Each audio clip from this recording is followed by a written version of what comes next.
हरियाणा में विधानसभा चुनाव को लेकर मंगलवार शाम फरीदाबाद के सेक्टर 12 में भाजपा द्वारा जन आशीर्वाद रैली का आयोजन किया गया, जिसमें केंद्रीय गृह एवं सहकारिता मंत्री अमित शाह ने जनता को संबोधित किया और कांग्रेस पर कड़े प्रहार किए।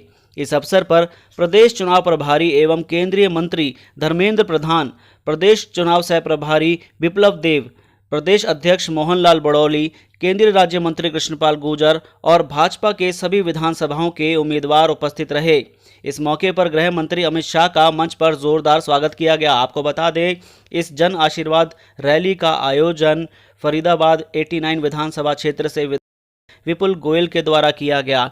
वहीं आपको बता दें कि जनता को संबोधित करने से पहले गृह मंत्री अमित शाह ने सबसे पहले फरीदाबाद की भूमि को प्रणाम करते हुए कहा कि यह भूमि देश में सूरजकुंड और सूरदास की स्थली के रूप में जानी जाती है। उन्होंने कहा कि आने वाली 5 अक्टूबर को चुनाव होने वाले हैं और आपका वोट हरियाणा का भविष्य तय करेगा। उन्होंने कहा कि एक तरफ भारतीय जनता पार्टी है जो कि देशभक्तों की टोली है, वहीं दूसरी तरफ भ्रष्टाचारियों का टोला है जो कांग्रेस पार्टी में एकत्रित हुआ है। एक तरफ भाजपा का काम देश का कल्याण करना है, जबकि दूसरी तरफ कांग्रेस का काम परिवार का कल्याण करना है। अब आपने चुनाव में तय करना है कि आपको क्या करना है। ऐसे हमारे 6 के 6 प्रत्याशी NIT 86 से सतीश फागना जी, अरे आगे आओ सतीश जी, ऐसे कैसे करोगे यार, आगे आओ, ताली बजाओ सतीश जी के लिए। वल्लभगढ़ से मूलचंद शर्मा जी, फरीदाबाद से विपुल गोयल, गांव से राजेश नागर, पृथला से टेकचंद शर्मा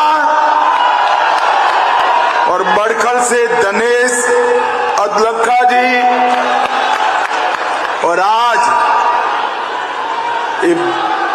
विराट सभा में उपस्थित प्यारे भाइयों, बहनों, माताओं, यहाँ का सूरजकुंड पूरे देश में प्रख्यात है और यहां से लेकर गुजरात तक और यहां से लेकर बंगाल तक ये भूमि को संत सूरदास की भूमि के नाम से जाना जाता है। आज मैं इस भूमि को प्रणाम करना चाहता हूं। भाइयों बहनों, आने वाली 5 तारीख को हरियाणा में चुनाव होने वाला है।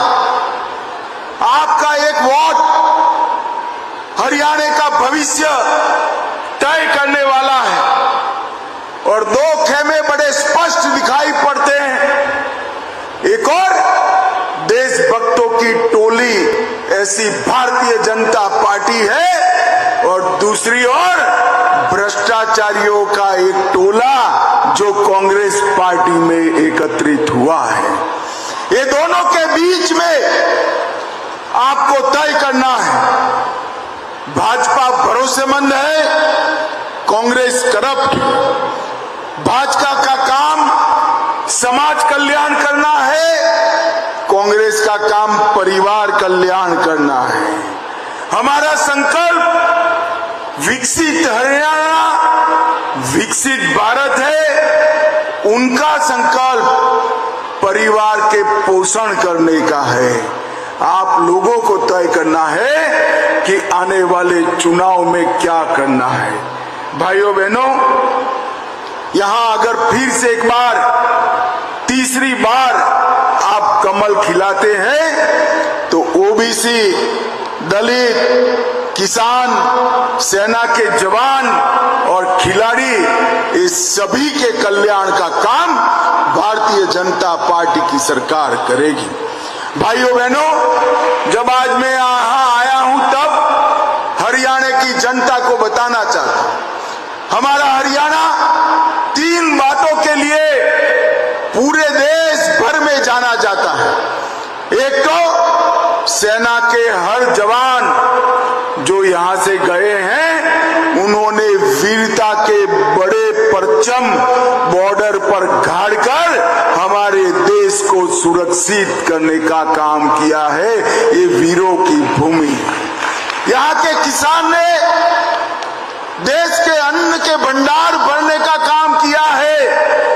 यहाँ के खिलाड़ियों ने देश को पदकों के दृष्टि से बहुत संपन्न करने का काम हरियाणा के खिलाड़ियों ने किया है। धाकड़ जवान, धाकड़ किसान और धाकड़ खिलाड़ी ये हरियाणा की पहचान है। मैं आज यहाँ हुड्डा साहब को पूछना चाहता हूँ, हुड्डा साहब, हरियाणा का हर दूसरा घर सीमा पर जवान भेजता है। 1 रैंक 1 पेंशन का वादा कांग्रेस पार्टी ने 40 साल पहले किया था, मगर पूरा नहीं किया। हरियाणा वालों, 2014 में आपने मोदी जी को प्रधानमंत्री बनाया। 15 में ही मोदी जी ने 1 रैंक 1 पेंशन को समाप्त कर सेना के जवानों का सम्मान। ये कांग्रेस वाले झूठे नैरेटिव गढ़ने में, झूठ फैलाने में बड़े पारंगत। इन्होंने कहा अग्निवीर से जो जवान वापिस आएगा उसको नौकरी नहीं होगी, पेंशन नहीं मिलेगा। आज मैं हरियाणा के हर युवा को कहना चाहता हूं, अग्निवीर से जो जवान वापिस आएंगे, देश भर की पुलिस ने इनको 20% रिजर्वेशन दिया है। भारतीय जनता पार्टी की नरेंद्र मोदी सरकार ने भी 20% रिजर्वेशन दिया है। और हरियाणा की नायब सिंह सैनी सरकार ने कहा है जो बचेंगे वो 100% हरियाणा सरकार उनको स्वीकार कर लेगी, इसमें किसी को शंका नहीं।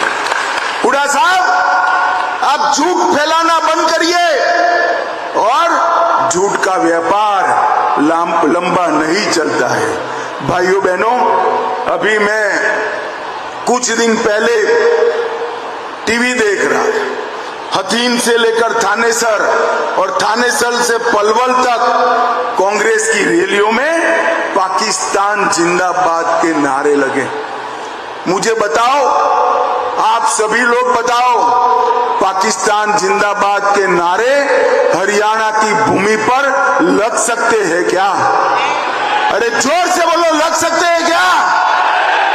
ये कांग्रेस पार्टी तुष्टीकरण की राजनीति के लिए आज हरियाणा को भी तुष्टीकरण से लिप्त करना चाहती है। ये राहुल गांधी कश्मीर जाकर कहते हैं इनके साथी का एजेंडा है कि कश्मीर से धारा 370 समाप्त कर दी जाए। जो जेल की सलाखों के पीछे मोदी जी ने आतंकवादियों को डाला है, उनको जेल से रिहा कर दिया जाएगा। मुझे बताओ, आप सभी लोग जरा जोर से बताना, धारा 370 मोदी जी ने हटाई, अच्छा किया या बुरा किया? जोर से बोलो जरा, अच्छा किया या बुरा किया? एक कांग्रेस पार्टी इसको हटाना चाहती है। कांग्रेस वाले प्रचार करने आए तो जवाब मांगोगे क्या?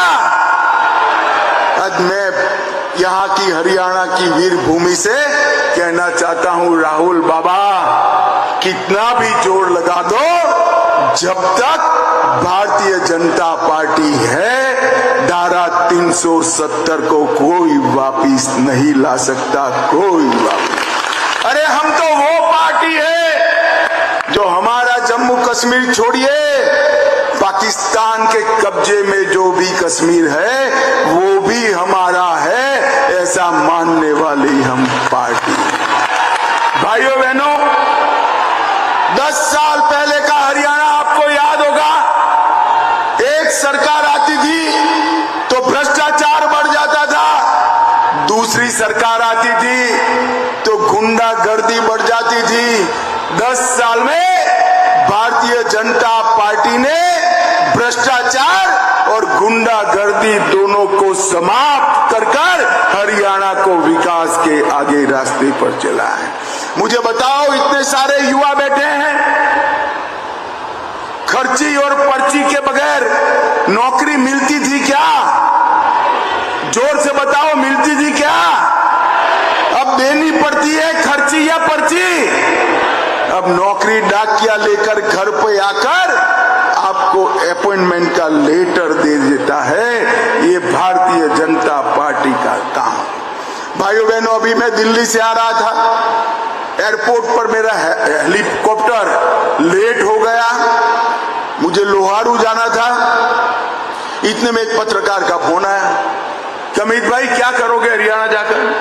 मैंने बोला भाई चुनाव है, हम चुनाव का प्रचार करेंगे, हम मतदाताओं को मिलेंगे। कि आपका मुकाबला किससे है? तो मैं ना कांग्रेस पार्टी से, कि नहीं भाई साहब कांग्रेस से कोई मुकाबला नहीं है। तो मैं तो समझा नहीं उनकी बात। मैंने पूछा कैसे कहते हो भाई, वहां एक ही पार्टी है, कांग्रेस पार्टी के साथ हमारा मुकाबला है। तो उन्होंने कहा कांग्रेस पार्टी भाजपा के सामने नहीं लड़ रही है, शैलजा जी हुडा के सामने, हुडा सुरजेवाला के सामने ये अंदर अंदर लड़ने का काम कर रहे हैं, इनको भाजपा के साथ लड़ने की फुर्सत नहीं। विपुल खड़े हो जाओ तो तुम जरा। हुडा साहब 10 साल आप मुख्यमंत्री रहे, एक बार लिस्ट लेकर आ जाओ, फरीदाबाद के चौराहे पर विपुल गोयल चर्चा के लिए आ जाएगा। 2-2 हाथ कर लो, किसने ज्यादा विकास किया।